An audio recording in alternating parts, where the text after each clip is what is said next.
What is up, wrestling fans? This is Kayfabe Chronicles, and I am your host, JP. Well, the go-home show for NXT TakeOver New York has just wrapped up. What the heck happened? I'm going to let you know right now.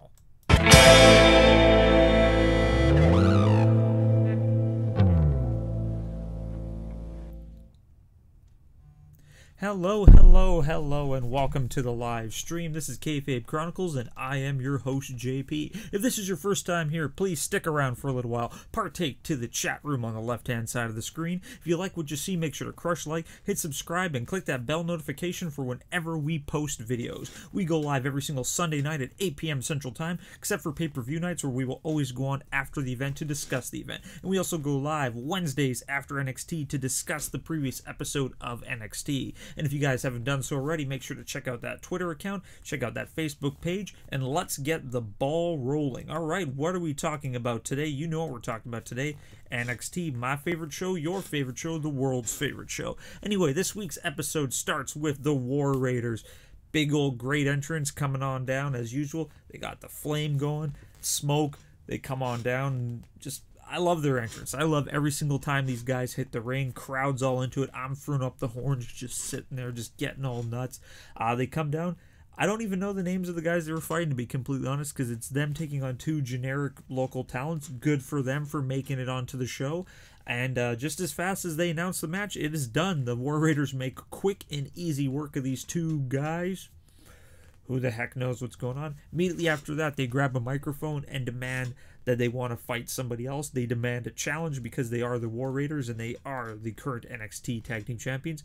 Music hits and out comes two really unknown guys, but it's Adrian Joud and Cesar Bonini, just two... they're kind of up-and-comers. I've seen Adrian Joud wrestle a couple times already. He's pretty impressive. I really enjoy his look, but they are two Brazilians. Better match. Goes a little bit longer than the first one, but still, War Raiders look strong. They take care of these guys, no problem. But looking forward to seeing what these two guys can do, because they look good. Like, both of them look pretty good. But yeah, War Raiders in great fashion, look really strong heading into NXT TakeOver New York, where they defend their titles against, of course, as we discussed earlier, Ricochet and Aleister Black. Good luck for the War Raiders. I've never understood the whole squashing thing. Like, if you're trying to make a team look dominant, having them just destroy local talent doesn't really do it, but it's nice that they fought guys that are a little higher up on the roster, of course. But yeah, woo, War Raiders. Right after that, we have a quick interview with Candice LeRae caught up backstage, just asking how excited she is in regards to her husband Johnny Gargano's match this coming Friday. She said she's looking really forward to it. All of a sudden, she's encountered by Aaliyah and Vanessa Bourne backstage, flat out saying that, you know, she doesn't deserve to be where she's at.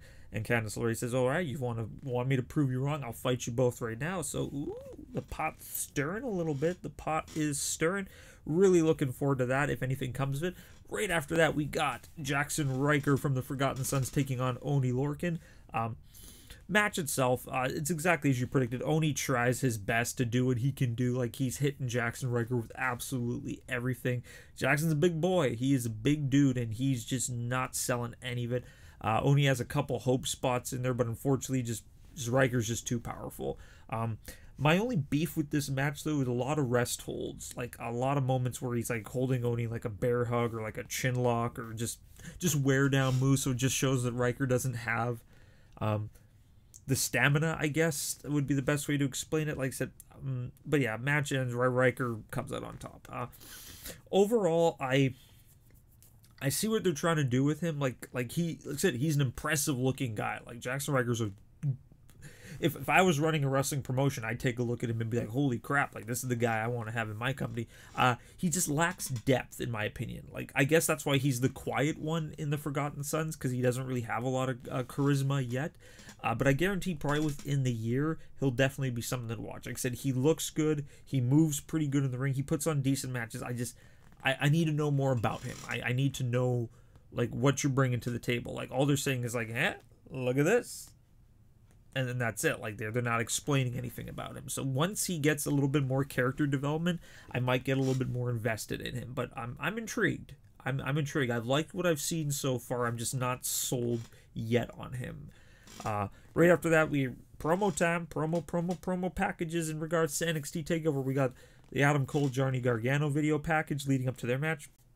Beautiful, looks great. Really excited for this match. Right after that, we got the Velveteen Dream Matt Riddle video package. Looking forward to that one as always. Right after that, the age-old question that I've been wondering: when are we going to get Keith Lee versus Dominik Dijakovic again?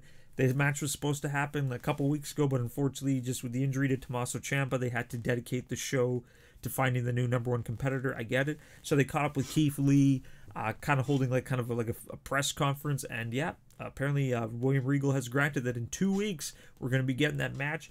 I'm super excited for it. Dominik Dijakovic, great performer. Keith Lee, the man, bask in this man's glory. Love everything about it. So yeah, we're get to see them fight in 2 weeks. It's going to be great. It's going to be great. So that in 2 weeks. And we've also been announced that next week's NXT, it's going to be the Street Profits taking on the European Alliance. Marcel Bartel, Fabian Eichner. Like that. I like these two teams. I want to see where this is going to go. And it's also announced that Candice LeRae will be getting her match against Aaliyah next week as well. 2 thumbs way up. That's going to be great. So let's go on to the main event. That's right. Bianca Belair taking on Kairi Sane. Nothing really at stake in this match. Just more kind of bragging rights heading into NXT TakeOver. Match pretty evenly based. Kairi dominates for the first half of the match. Gets a lot of great quick power moves in there. She's able to counter a lot of Bianca Belair's strikes. Eventually, Bianca does get her hands on Kairi. Then it's all Bianca after that, just hitting her with slams, elbows, submission holds, everything. Match is going pretty good. I'm actually liking the way they're working with each other. Opposite styles, but they're not clashing. It's going really good. Match ends when Shayna Baszler comes in the ring, beats up Bianca Belair, and then her cronies go on and beat up Kairi Sane. So the match ends in a no contest, double disqualification. Io Shirai runs in to try to clean house and save the day. Everybody's fighting in the ring. Entire NXT women's locker room runs down. They're all beating each other up. It's great. There's just bodies, heads flying everywhere. Absolutely awesome. Bianca Belair picks up Lacey Lane, throws her out of the ring on top of everybody, so they all just eat crap there. Io Shirai climbs up on the top rope, does the Asai moonsault onto everybody, so everybody's completely knocked out outside the ring. Io gets up, runs in the ring, grabs Shayna's title, holds it up, and Io Shirai looks strong at the end of this match heading in to NXT TakeOver New York. Is she going to win? Probably not, because whoever looks the strongest heading into event is usually not the winner. But either way, great way to close off the night. Really good way to close off this week's episode of NXT. Said they've tied up all the loose ends. We're invested on every single match. Like I said, just sometimes with the main roster, they don't tie up any of the loose ends. They're just like, all right, here's everything, just throwing it at you, and they don't make you believe.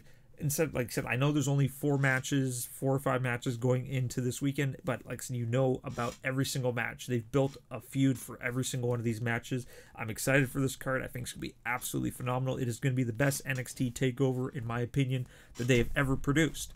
But with that, though, that is all we got today. Very good episode of NXT. What did you guys think about this week's episode? Let me know in that comment section below. As always, if you guys like what you saw, make sure to crush like, hit subscribe, and click that bell notification for whenever we post videos. We go live every single Sunday, 8 p.m. Central Time, right after, well, except for after pay-per-views, where I will discuss the pay-per-view.